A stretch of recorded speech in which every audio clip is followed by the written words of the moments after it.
49er Faithful, 49er Fan, 49er Gang.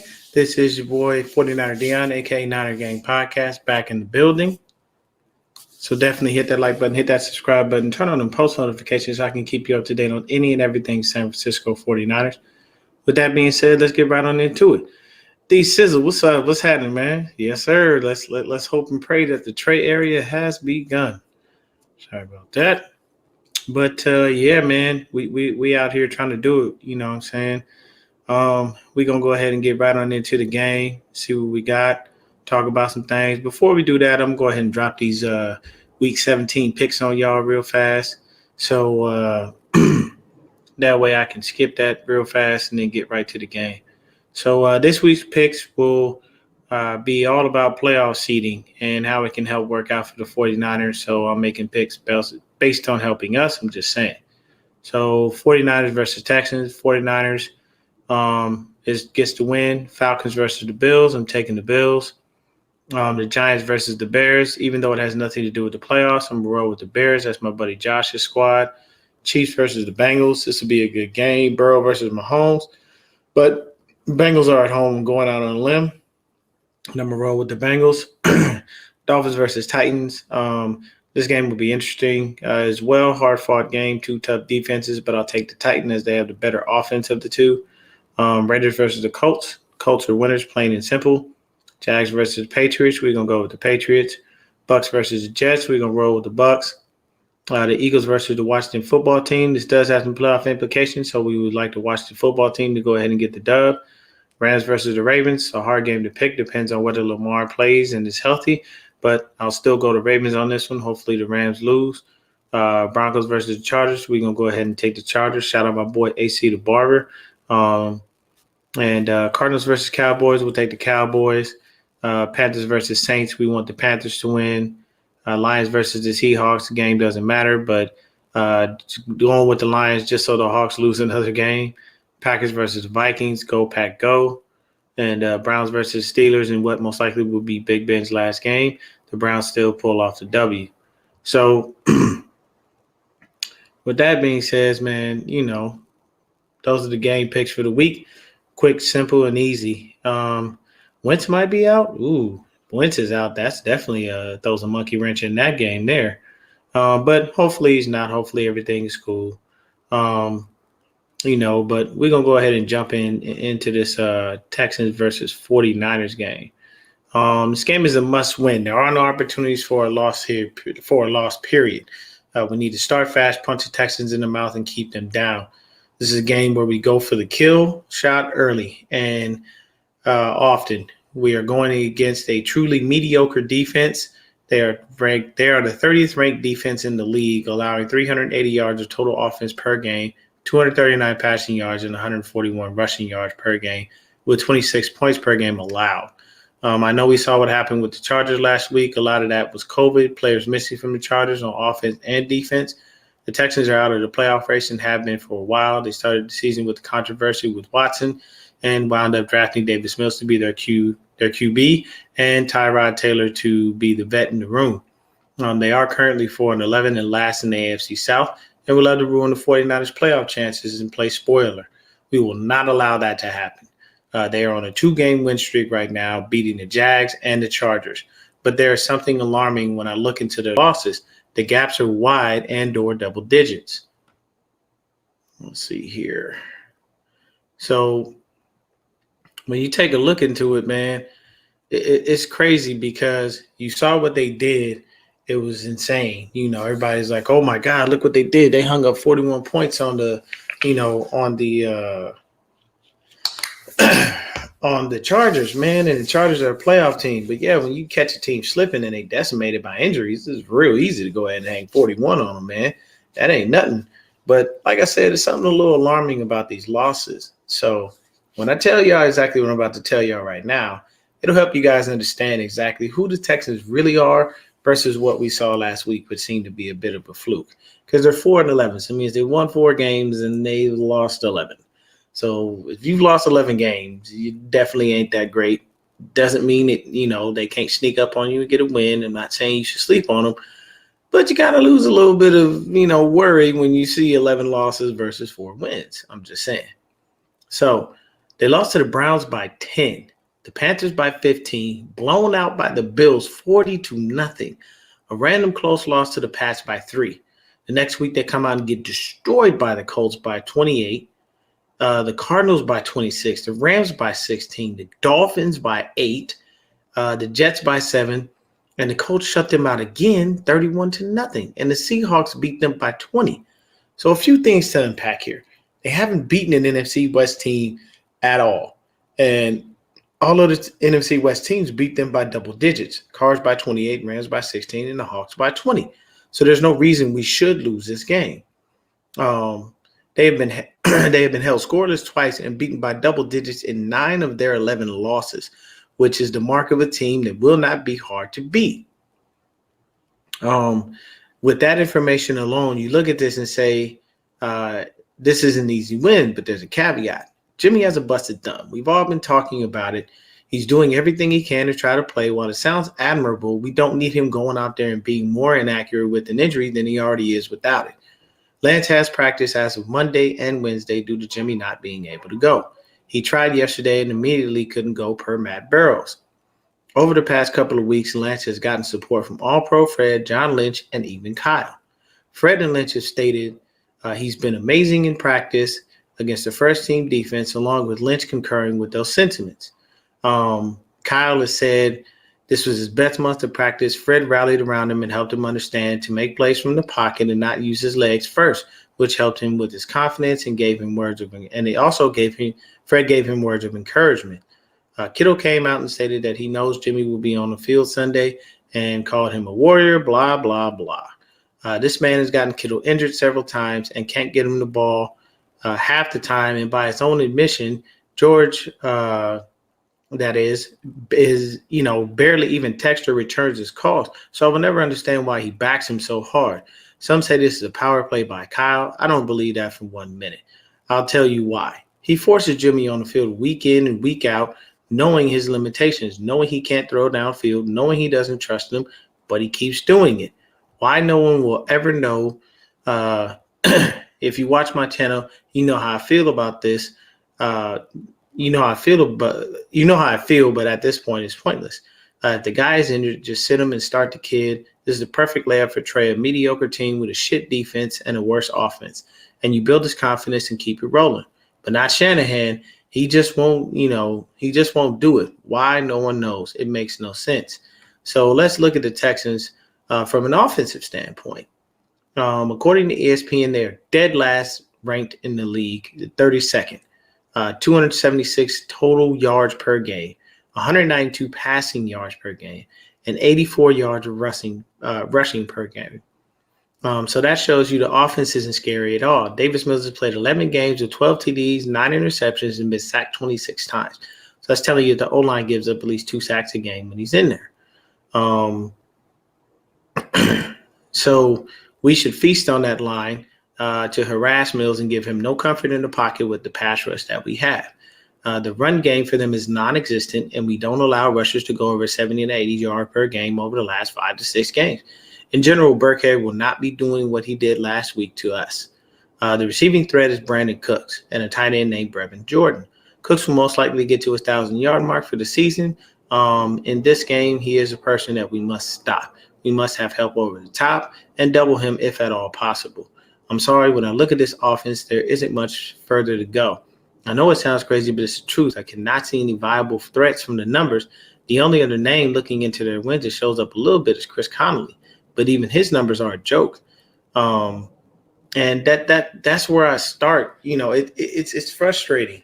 You know what I mean? Like, how do you worry about a team that really just doesn't give anything? Hey, Mom, it just doesn't make sense. I don't see any real viable threat from the Houston Texans. Like, I tried my best. I looked at everything I possibly could. I don't feel threatened by them. There's nothing I could see that says anything. It just does not work out. So it's a little hard for me to be a little worried and go, oh man, Texans are coming. Could it be a little trap game? Yes and no, but with what I just gave y'all right there, just those little nuggets of information, that right there will tell you automatically, why do we even need to worry about them? What is the point? You know, Eddie Glover says this is a game where we could come out and stomp their guts out. I think this could be Trey's confidence booster game. Yes, that is very, very true. And yes, Eddie makes another great point, man. And I'll put it up there for everyone to see if you see the comments. It's right there. We would have to beat ourselves to lose this game. That's how bad it would have to be. We know we have the better offense. We know we have the better defense. We're the third-ranked defense in the fucking NFL. And I know we're at least like top 10 to top 15 in offense right up top of my dome. I don't know exactly where, but I know we're up there. So there's no way you can tell me that we are going to lose this game. You know what I'm saying? And I'm going to go ahead and bring in my guy, a special guest here that's going to jump in with me. It's my dog from the Forever Faithful podcast. B-Dubs, what's happening with you, man? What's going on, man? How you doing?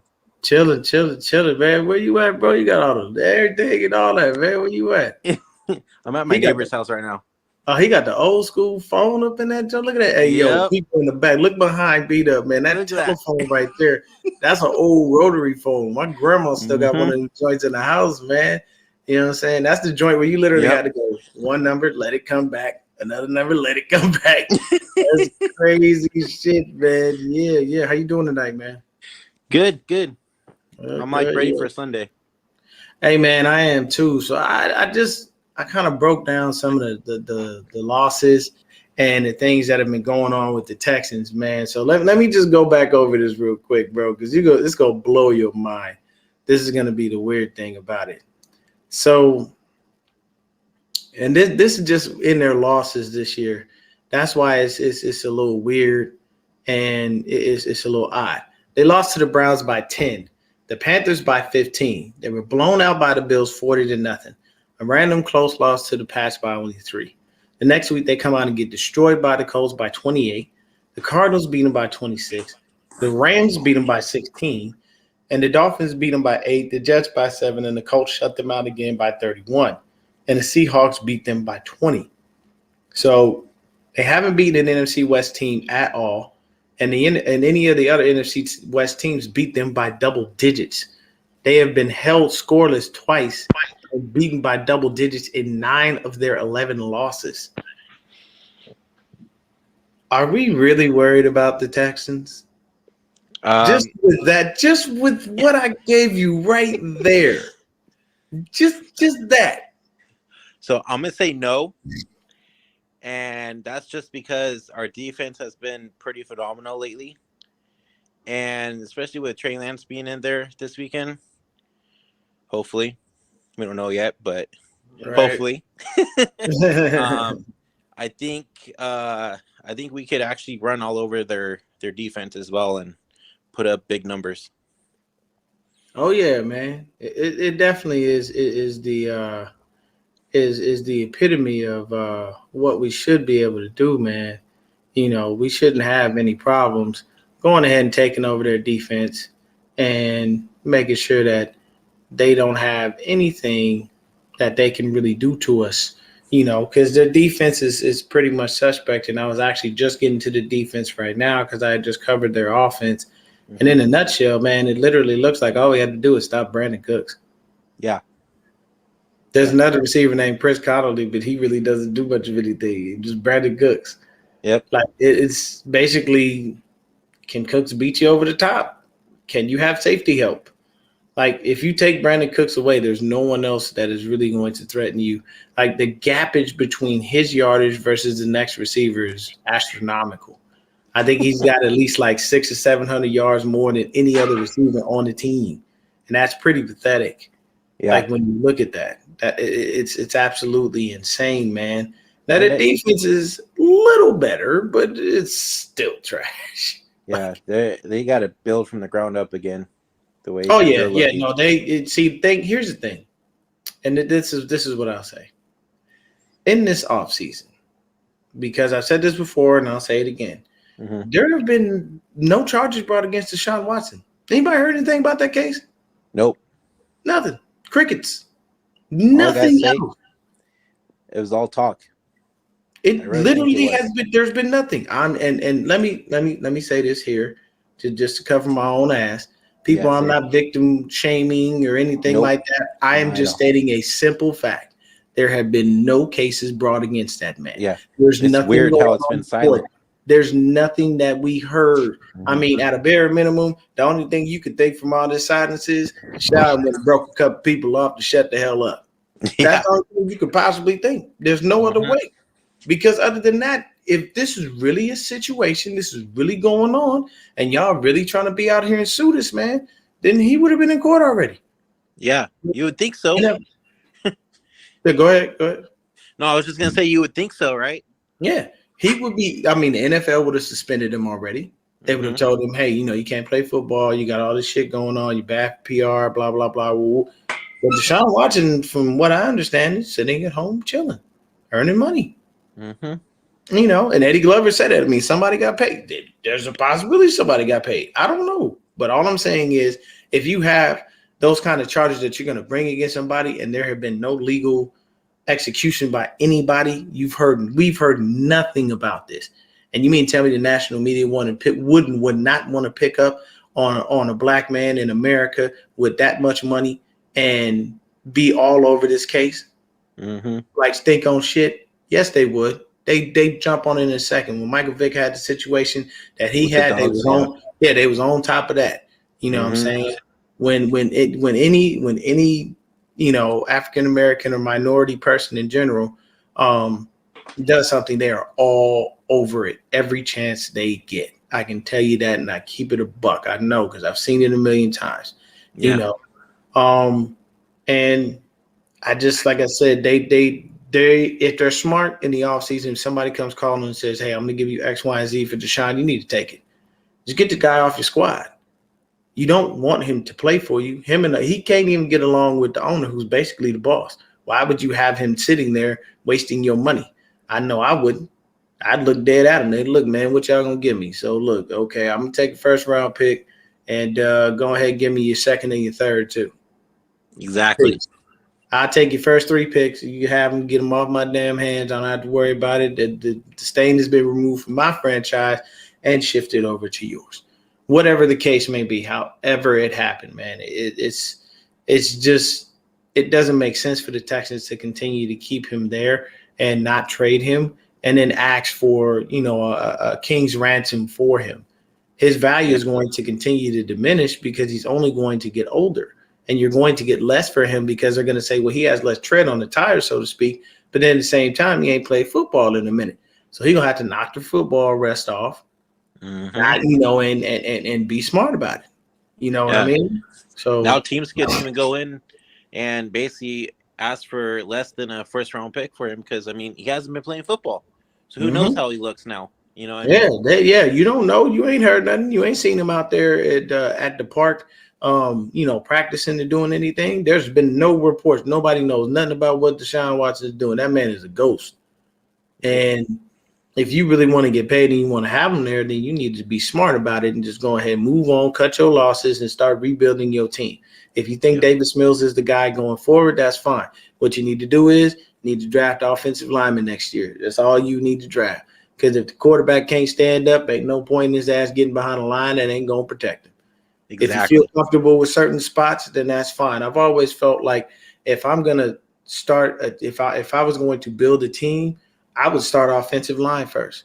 I'd get me a bridge quarterback, find somebody and make it obvious. Tell them, hey, look, man, I'm not going to have you in here to be the guy. I'm going to literally bring you in and you're going to bridge and I'm going to find somebody to be able to be the guy for the future. But I'm going to appreciate you while you're here.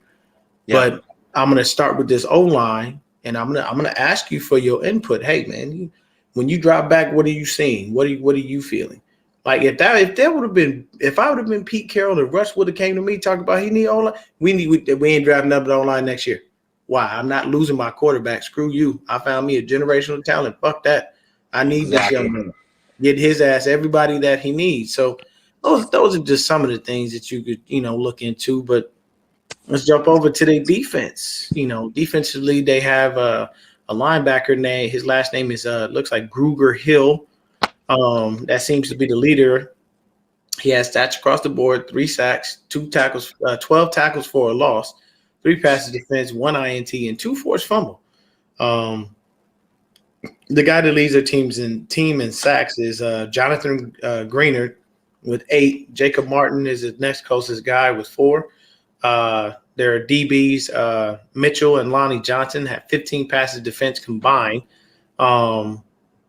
between them. And Johnson has 3 INTs on the season. One young linebacker, looks like Kirksey, or Kirksey, should I say, has 6 passes defense himself. So it seems they might be a little good at knocking the ball down.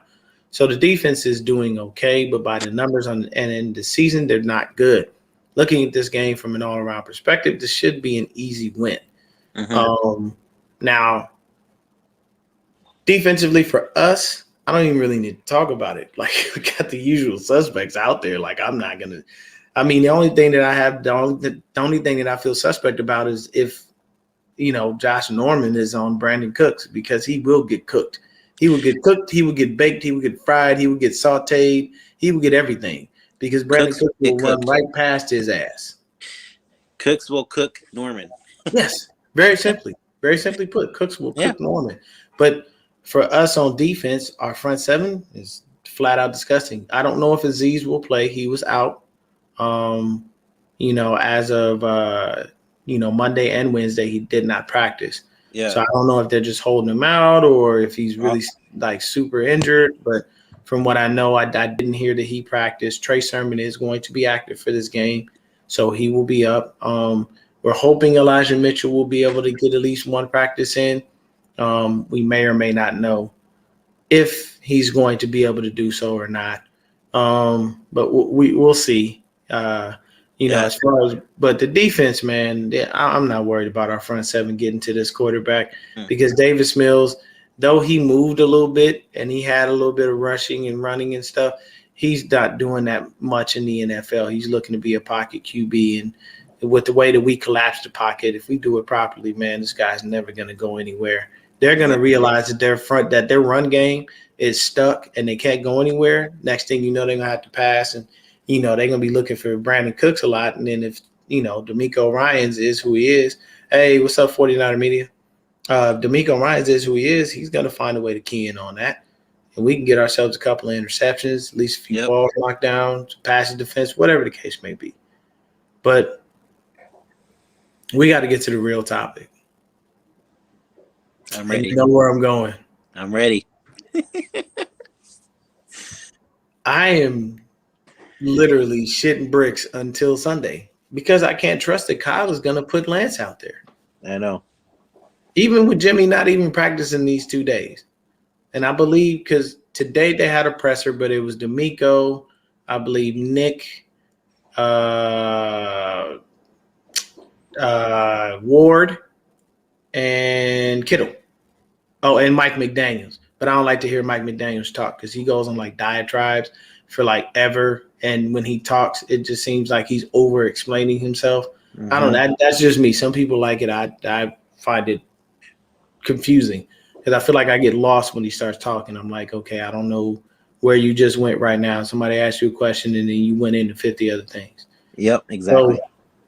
So, but when it comes to this situation, Jimmy's got a bum thumb. He can't grip the football. He's already inaccurate as it is.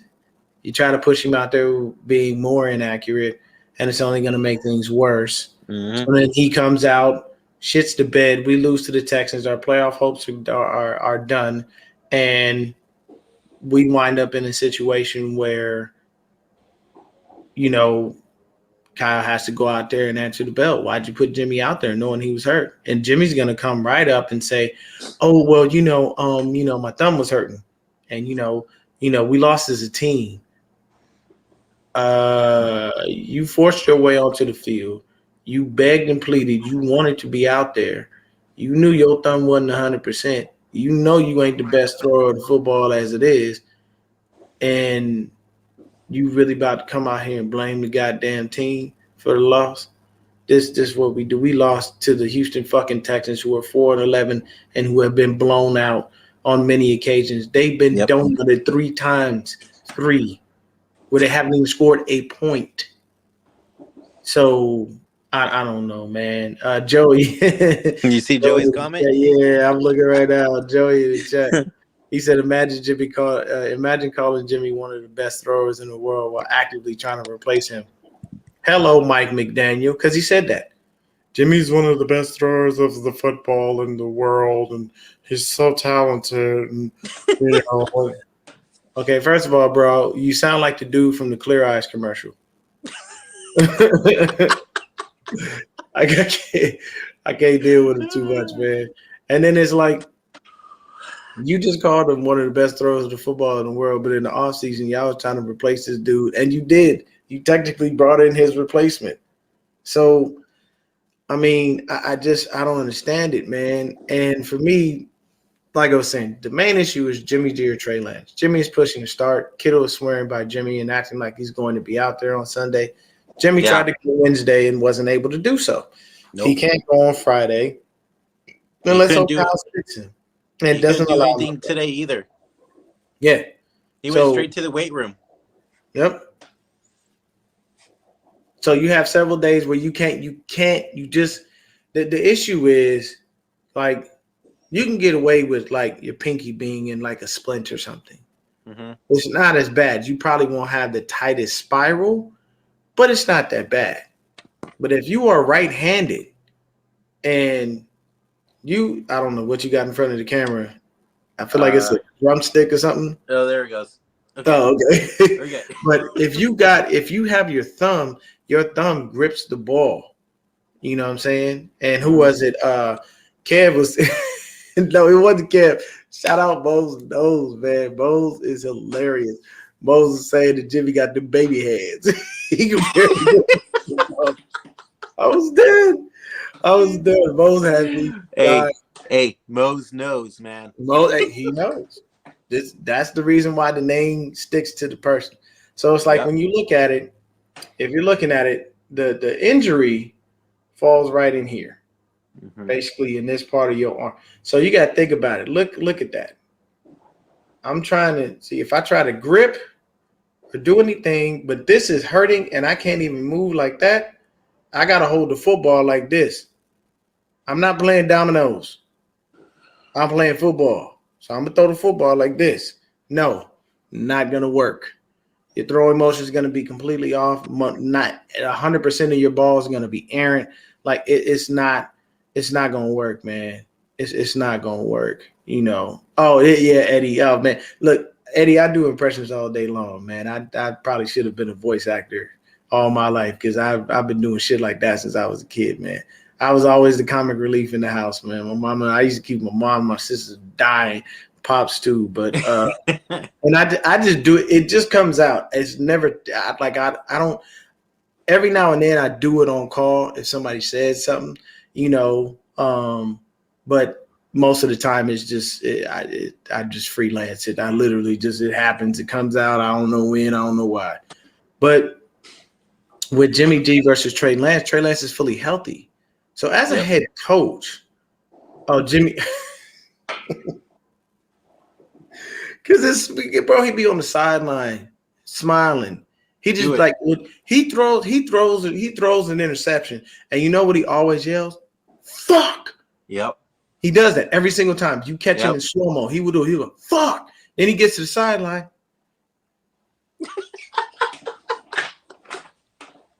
Oh yeah, man, that was funny. I know I threw that pick, right? Oh shit! Oh my god, I so fucked us, but it's all good. I'm still happy, man.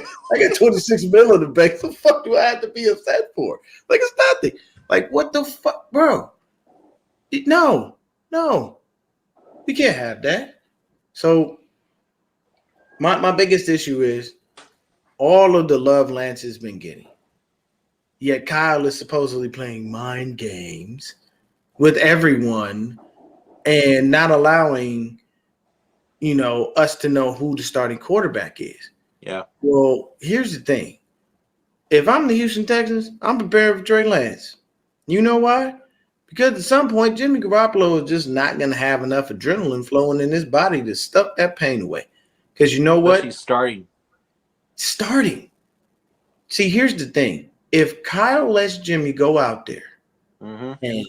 and it all right, look, now I'm gonna put this out here right now. That's my mama. Hi, Mama. And she taught me how to throw a football, a baseball, and how to bounce a basketball properly and Wow. not double dribble. And she did all that with cerebral palsy in one hand. So if my mama is on my stream, say if she could throw better than That's telling you something right there. what else do we need to know? Exactly. Like I could end the show right now. Just off that. You can't tell me that you can send a dude out here with no thumb and tell him to throw a football. It does not work. Scientifically speaking, like I literally on my Twitter, I posted what the sports doctor stated about Jimmy Garoppolo's injury. Yeah, I saw that. Like that, you can't defeat what the doctor is telling you because they were going over this, and Breezy was asking about this on his morning show. And I was telling him because I used to run track. My wife did as well. So there's a lot of people that you see to do things, you know what I'm saying, and play sports. When you have a sprain is worse than an actual tear or break because sprains linger and they can come back on you. Facts. If I pull my hamstring, it's going to be a bitch for about 2 weeks. Oh, yeah. And then I'm going to have to test it, moving it slowly, making sure I get physical therapy on it. I massage it. I make sure I have a heating pad, whatever, to make sure that muscle does not cramp up. Rather than me just tearing my whole fucking hamstring, having the surgery, it heals up. I move on. Life goes on. But if I sprain my ankle or I roll my ankle, that's going to be lingering. I could just snap that motherfucker and just go ahead, wind up in the cast, let the shit heal up, move on. Life goes on. But doctors have explained it. When you sprain something, you're tearing ligaments. But they're micro tears. They're small. That's what causes the pain. But then when you just rip something, it's just torn. So you just got to repair the shit and move on with life. You know what I'm saying? Yeah. So, well, let me ask you something real fast. Yeah. So you remember how Kyle was saying in his little presser yesterday? Yeah. Was it yesterday? That when was it Matt Miyoko that asked the question about Ian Rappaport and Adam Schefter talking about the like a tear ligament and all that, and he's like, "Oh, I don't know anything about that." He doesn't. And I'm just like, well, didn't the doctors tell you? Like, how did they get that report, but you don't know anything about it, right? Hey, look, man, Kyle is one to perfectly admit, and I'll give him a pass on that. He would tell you, I am not a doctor. I don't know nothing. No, I know. He said it multiple times. He said it multiple times. So I gotta give him a pass because he's like, bro, I don't know. I don't fucking know. And then, go ahead. Let me ask you this: are you getting tired of the whole Kyle like having people in the dark now? Because I am. I can't stand it. And see, a lot of people will tell you, "Oh, Kyle's playing chess, not checkers." Yeah, Kyle's not even playing checkers. Okay, he's looking at the box for checkers, wondering if he knows how to play that. He ain't playing no damn chess. Kyle just sitting up there lying to you like he lied to everybody in the first damn place. He does it all the time. This is nothing new. We've been seeing this shit since before the draft, and we see it now. Kyle will not tell you the truth of what it is. The only truth you can have from Kyle Shanahan is the fact that Jimmy Garoppolo will be your starting quarterback as long as he is healthy. It's the only truth you'll ever get from his ass. Ever. You ain't gonna get nothing else. And I agree with exactly what Joey was saying because this makes more sense. I'm worried about him taking the snap, the D-line swiping at his hand when he holds the ball with one hand while scrambling. Think about that. You get a good because you have to remember there are some of these D linemen come around that edge, and because they can't get to you, they're gonna tomahawk chop the shit out of your arm. Yeah, I've seen it, and it will cause you to fumble. And if you already don't have a good enough grip on the ball as it is, and they tomahawk chop at your arm, then you're gonna fumble like a motherfucker continuously. They're gonna come off that edge, and it's gonna look at it as it's gonna be one of them situations where he gonna go to the sideline. Kyle gonna be like, "Can you go?" Nah, coach, I think you should put the kid in. Okay, you'll be out for the next series. Nah, bro, like I can't go. Like my arm is fucked off. No, that's okay, Jimmy. We'll just keep you out until, we'll let the defense do their thing. And as long as they stay on the field long enough, you should be fine. We'll put you back out there. Mm-hmm. And us as fans will be looking at them like, what the fuck are you doing? Exactly. Kyle, for all the offensive genius that we laud you for, you about one dumb motherfucker when it comes to making simple-ass decisions. You have one dumb motherfucker. you have a young, healthy kid who is ready to destroy a simple defense. Tyler, what's happening with you? So you out here telling me that you think that Jimmy's going to give you a better chance to win when he's hobbled by a particular injury that he definitely cannot – you can't bypass that. Mm-mm. Like, you cannot. Joe Burrow played with his fist finger like that. That was simple. He did. Hey, look, man, you put a little splint on it, throw a glove on, and just, make sure that you get smart about it. You know that this injury exists, so make sure that nobody gets to it. Well, did Russell Wilson have a similar injury? Yeah, but Russell rushed back. And I had to say that slow because I'll get tongue-tied if I try to say that too fast. Russell, Russ, he rushed back, man, because they were losing games. And if you notice something, it's really weird how he rushed back, and the minute he got back, DK Metcalf all but disappeared. That was really confusing. I noticed that too. Because I had DK in fantasy, and he was doing fine. Russell came back, and this motherfucker was just not getting the ball. And I was like, have you seen? Okay, first of all, the man signed his contract with no shirt on. That's facts. And his agent told him to do it. With his blue hair. Yeah. And then he had Pete Carroll taking his damn shirt off. And I'm like, what the fuck? Okay, bro, calm down. We ain't doing all that. He did that because he built like an Adonis. It looked like somebody chiseled his body out of clay. You just look like clay. Put your shirt back on, Pete. We don't want to see that. You look like clay. Yeah, I mean, you just ain't working, and I ain't talking about Cassius. Freaking done. So, I mean, when I look at it from a standpoint, it's nerve-wracking for us as fans trying to figure out who will start. I won't believe it till I see it. I would love for it to be Trey Lance. I'm hoping it's Trey Lance. I'm praying it's Trey Lance, strictly because I know that Jimmy is currently limited more than he already is. And I say this all the time. People don't think that we hate Jimmy Garoppolo. We don't. We don't hate him. We just don't like when he fucks shit up for the team and doesn't take no accountability. Yeah. It's time to move on from Jimmy at this point. Yeah. It's been 5 years. And we ain't got nowhere. We had what, 5 games in 2017. We had 2.5 in 2018. Mm-hmm. We had a full season in 2019. And then we had 6 to 8 games in 2020. Maybe, or maybe somewhere around that. Maybe even a little bit less. I'm not 100% sure. I didn't look at all of that. Yeah. But, I mean, the guy, unfortunately, is injury prone. He's missed 2 this year. Yeah, and he's already missed. This will be the second one. Yeah. 6 games in 2020. So I gave him a couple extra. 6. Mm-hmm.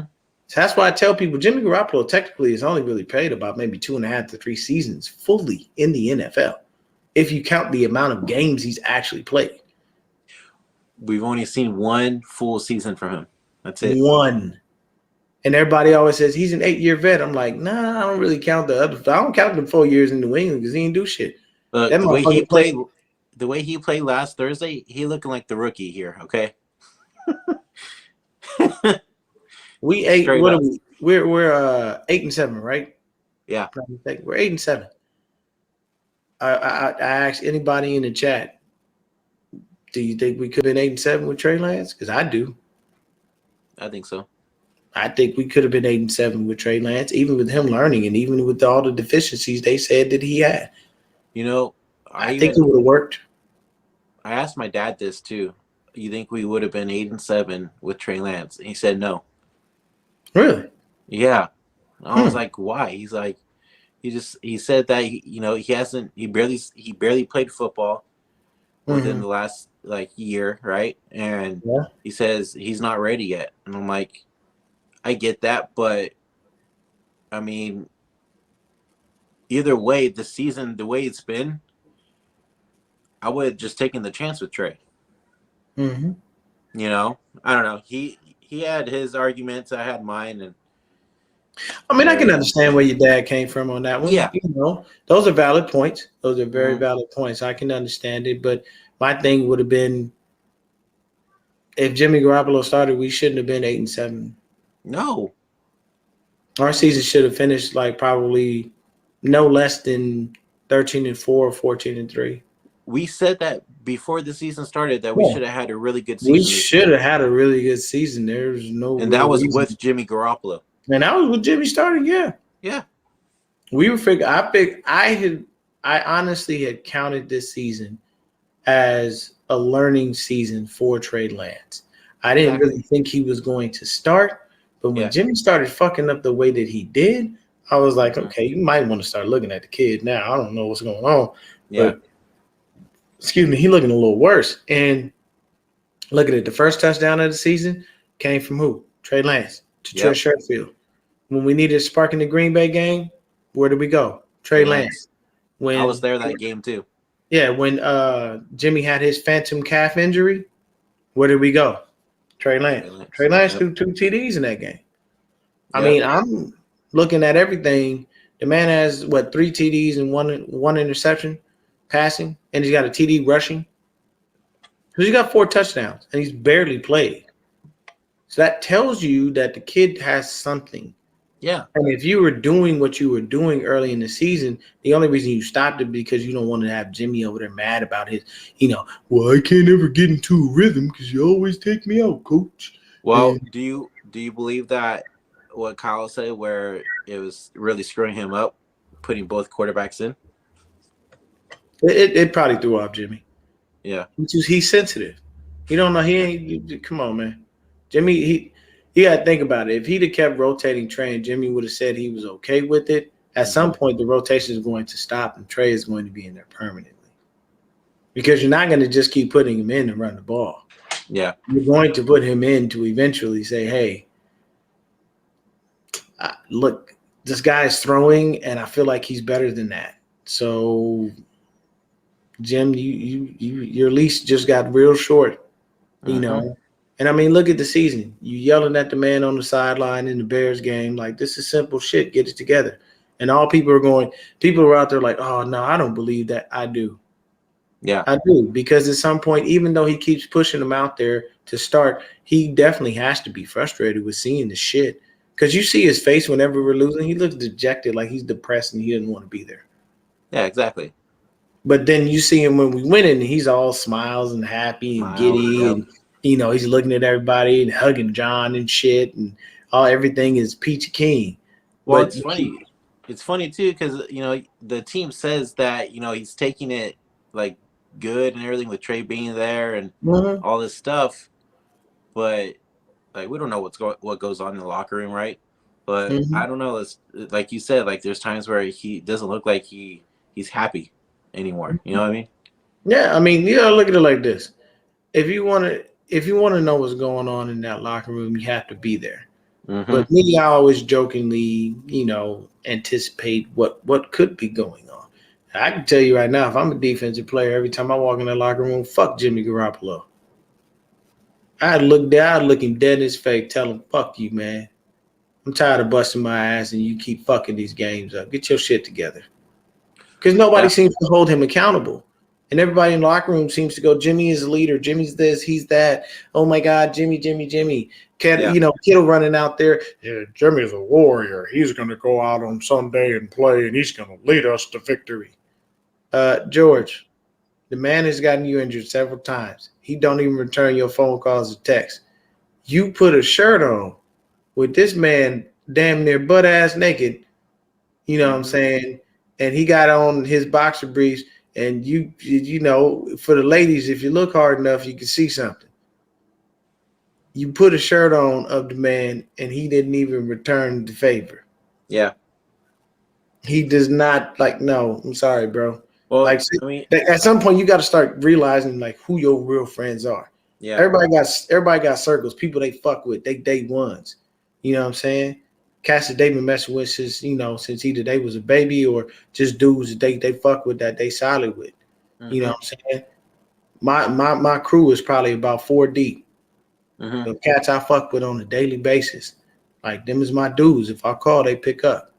If I need them, it's nothing. Yeah. But I'm not gonna sit up there and make it seem like everybody that I went to high school I know. Because honestly, I don't. I communicate with a few people, Yeah. but I don't communicate with every damn body I went to high school with. Shit. I mean, if I see them walking down the street and I'm back home, what's up? Yeah. That's what I do. Yeah. Yeah, like I mean, one of my friends that I went to high school with, we weren't like overly close, but I knew him and he played on the basketball team. His name is Edward Estevan. He coaches for Sierra Canyon in fucking Chatsworth. So he's coaching Bronny Jr. and fucking, what I'm saying, Amari and all these Yeah. kids. So he's out there coaching the future superstars of the next fucking NBA. So for me, it's like the only thing I do for what I do for him is I always send him a message. Hey man, appreciate what you're doing out there, King. Keep doing your thing. Just words of encouragement. I don't need no of course. I don't need no publicity off of you, bro. I just want to let you know I see what you're doing. Yeah. And if nobody else has told you today that you're doing an amazing thing, dude, you keep doing a fucking amazing thing. You know what I'm saying? And shit like that. But Jimmy don't even return a phone call or a text. No, Jimmy, I ain't telling you to go out there and play. I'm gonna tell you, sit your ass down, let that young man over there get out there and ball. Because as handsome as you feel you are, look, man, look. I'm a normal dude. Trey Lance easy on the eyes for the ladies. Can't tell me the young man don't walk up to the podium and a couple of them little reporters look and go, Right. have you seen him? It's like, yeah, I'm Trey Lance, baby. What's happening? Don't worry about it. I'll be getting paid in a couple of years. Yep. Like, I mean, this ain't nothing. So yeah, it'll be what it is. But we almost 50 minutes in. I'm gonna go ahead and stop right there. I know we win this game, but I don't know if Trey Lance is gonna start. I can't say definitively that that's what's gonna happen. I just can't because I don't trust Kyle. I don't. If Jimmy wakes up on Sunday morning and miraculously tells him his thumb is healed and he feels great, I feel like he's going to put him out there and then screw us and kick all of us men in the balls and punch the women in the ovaries, and then give us all a swift kick in the ass so we can just sit at home. Pregnant ladies in their stomach. Right, yeah, like he's gonna be an abusive human being for doing that to us as fans. Because there's some people out there that really support Jimmy and they want him out there, And oh my God, bro! Before we end, did you? Tequila Spikes, come to the front of in the words of Charlemagne the God, come to the front of the congregation. Tequila Spikes. Blasphemy has come from your mouth, and I need you to own it, understand it, and get some help.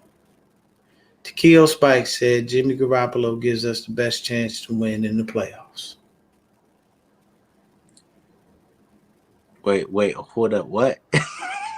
I think he needs to get his neck. Yeah, get some of that neck back.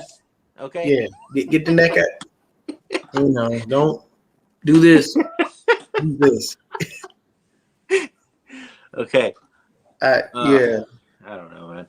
I guarantee you, Dante Whitner was like, "What the hell are you talking about?" Yeah, they probably looked at him and probably said it because I like Whitner because Whitner is kind of like Rodney Harrison. Like, I kid you not, the greatest soundbite in CBS history ever is Tom, pull your skirt down on national television and nobody could stop it. That was just as bad as Kanye saying that George Bush don't care about black people standing next to Mike Myers. Shit. I swear to you, everybody looked like, what? Don't know how to follow that up. So, What he Joey said best chance with a player like Pop Warner. Exactly. Yeah, Jimmy would go right. out there and light up a Pop Warner squad, and then that'd be the one time he take all the credit. Yeah, it was me. You know, without me, you wouldn't have won that game. Oh, let me show you some stuff real quick. I'm gonna show this to everybody. Got showed it on IG. So this is something I got for Christmas, pimping. That's dope. Montana joint, man. It's like one of them like beer mugs and shit. And they got the stuff from the Bengals Super Bowl. Like this motherfucker open up, bro. That's clean. Like that's clean. Like that I shit like is hard that. to motherfucker. Like shit, I feel like I should put like a big ass lager and be in a fucking pub in like Ireland or some shit drinking out there. You know what I'm saying? Like shit, crazy, bro. Then got this Then you little got the mini helmet, right? a little mini helmet and shit. Yep. You know, but yeah, man, it just shit was Hey, just absolutely insane. And then I saw you showed your 49er earbuds. Yeah, I got earbuds. Them joints is over on the other side though. But then I got the autographed That's Joe dope. Montana joint. You know what I'm I saying? like that. Shit was hard as a motherfucker. Yeah. And then my girl, man, she bought me some dope ass JBL joints. You know, so them joints they got Google and Alexa built in. So I can buy some shit. I can be working out and buy some shit off Amazon. So that's hard. I can be working out and all I gotta do is be like, Google, what's the weather? Hey Alexa, buy this. Right? You know, people looking at me in the gym, like, what the fuck is he doing? I'm buying shit with my headphones, bitch. You can't do that. All them they did order $300 for them beats, and you can't even do shit with them, can you? Worthless. You know, but it is what it is, man. But at the end of the day, guys, I am Deon, aka Niner Gang Podcast. That is Brandon, aka B Dubs. He is from the Forever Faithful Podcast. We are both members of the Hive. We always help each other out. I jump on his show, he'll jump on mine. We will always be there, man. Sin, what's going on, girl? We'll always be there to bring you 49er news and content. I will always do whatever I can to try to make y'all laugh in the process of bringing you that content so we don't go absolutely fucking insane with our head coach. Exactly. Indecisive self of not knowing what it is. And I know people will look at me and be like, damn, you really call Kyle a dumbass? I mean, you know, I don't mean it necessarily like that because I'm pretty sure he's a very intelligent man. He just acts like one. There's questionable decisions. We all make questionable decisions in life, don't get me wrong. But at the end of the day, those questionable decisions shouldn't lead to the detriment of your team and you losing. So kind of leaves us at a, standstill, a little bit of a catch-22. You're damned if you do and you're damned if you don't. But I appreciate everybody for coming in and hanging out with us, man. Thank you so much for tuning in. What do you say? Joey out here being a fool, bro. Look at this shit. I'm gonna go chug that whole. After Colin Jimmy blew it Sunday. I might have to chug about 3 or 4 of them motherfuckers, man. Come home and just be wallowing in my sorrows. You know, it's just I hope and pray that Trey starts, and when he does, the only other thing I will say by ending this video is if Trey throws an interception, for all you Jimmy fans, leave him alone. Because y'all watch Jimmy throw interceptions game in and game out, and you want us to leave him alone. Yep, exactly. So if y'all turn around and y'all act like we did towards Trey, then we going to come at you like you came at us. Yep. It is what it is. If you look at it, the good Lord said it in the book. It's an eye for an eye. An eye for an eye. Amen. So, and that's nothing. John Lynch, don't be in church praising Jesus and be on your phone. Pay attention. I know. What the hell? Liking a tweet? What you doing? Shit? Liking a tweet. Oh, I accidentally liked it. Oh, no. I'm telling you, go back. Not this recent episode of Nitty Gritty, but go to the one, I think it was like Monday or Tuesday. Bro, go to like an hour in. You will cry. They went in on that whole John Lynch thing. They said this motherfucker had face recognition in his pocket, and then they were like, so he got a tattoo of his face on his ass, and his iPhone just opened up while he was. I'm gonna have to check that out for sure. Bro, I think it's like an hour. He did. Eddie know what I'm talking about. Mose went off. It was fucking hilarious. Dude, I love watching them, man. They're freaking hilarious. Bro, it was. Hey, I'm telling you, I think it was Monday or Tuesday show. Right, I'll check it out. And go like specifically to like an hour in. Okay. Just jump right to there, and I think you'll start catching them talk about the whole tweet and everything. It's about bro. I was dead, Mo. I had to shoot Moses. Man, I'm like, bro, why you doing? Man, I'm telling you, bro, if anything, I always wonder if they ever watch our content. I don't know. I always wonder too, because I know, like Jason has had Tart on. Mm-hmm. He's had Tart on before. I know KB gave it when Niners All Day was still up. KB gave him a shout out. I know Nothing But Niners is had several Niners on their show. I can't remember who. Several. But it'd be crazy. Like if they watch these shows and look at us and be like, "Oh, these guys are fucking insane." Like I'd be cool as fuck if somebody hit me up and was like, "Yo, I know you're a small time YouTuber, but can I be on your show?" Yes, the fuck you can. Yeah, seriously. You are more than welcome because I got questions and I need answers. And I need you to keep it a buck with me. Tell me the truth. So my buddy, who is my best friend since 4th grade, Mm-hmm. he actually went to school with Tim Ryan's son at Valley Christian. Yeah. And he told me, hey, if you want, I could hit up his son to see if Tim Ryan would be a guest on the show. I said, hell yeah, dude, I'm down. Oh, yeah, of course. Yeah, man. Because like I was when I was on with the Shant Club, they had Jesse Sapolo. Ooh. And bro, like, I mean, I don't get starstruck easy, but I didn't really know what the fuck to say when he talked to me. It was kind of weird because everybody was like, "Yo, this is the first Deon's never quiet," and now he don't know what the fuck. I'm like, I don't know. I mean, like, I'm meeting a 49er legend. The man played all across the goddamn offensive line for Christ's sakes. Yeah, seriously. And like he played every fucking position. Like Nick, I don't know. Like weird, I mean, shit. I met Tony Braxton, and when I met Tony Braxton, I was 19. And at that time, she was still like my woman crush. Like I always was telling. I told myself in the back of my mind, if I ever met her, I would have proposed on the spot. I know I ain't got shit, at the time, but I'm gonna do it anyway to see if it works. Fuck it, we'll figure it out. And I met her, and I used to work in pavilions. It was basically like a upscale Vons. And we always had to wear white shirts. They had to be ironed and everything. So my pops, he told me how to iron, make sure I use a starch. My shit was always crisp. I come in and they'd be like, "Damn, man, your shirt fire." I'm like, "Yeah, man, I know what I'm doing." That shirt went from bone dry to soaking wet in seconds when I realized who was in my line and whose groceries I was bagging. That's crazy. And I couldn't even talk. I'm supposed to ask her if she won't pay, plastic or paper. And next thing I know, I'm just and I'm like bagging the groceries all fucked up. I don't know where I'm at. And her mom was so nice. They had like big ass packs of water. She took one out. She said, "Son, I think you need this. I've seen this a couple of times."